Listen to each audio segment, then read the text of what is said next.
He said there were veterans reunions that began in the late 1870s.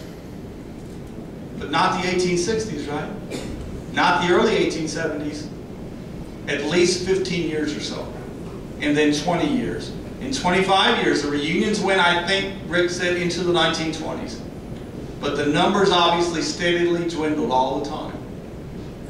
Is that a healthy thing? I think, yes.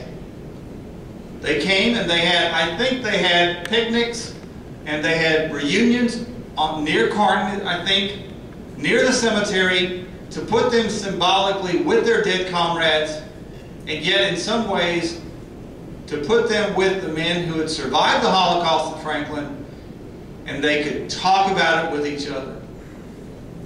It's no mistake that the veterans organizations, both North and South, do not hit their peak, the North, the Grand Army of the Republic, until the 1880s, when they become a tremendously potent political force in the 1890s.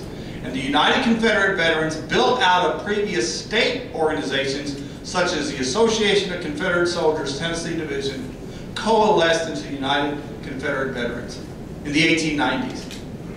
That's a healthy sign.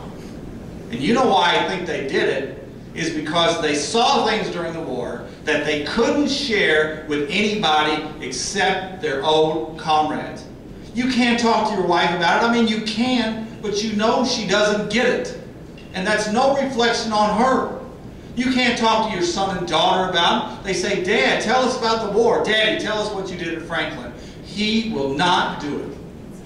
You can't understand, son. You can't understand, daughter. He'll talk in generality. I'm not saying that no one ever did. But I think one of the hallmarks of combat veterans from every war is that sometimes they don't talk to anybody except the people who shared it with them. No one else gets it. And so the veterans reunions were a therapeutic process. I really think that they were.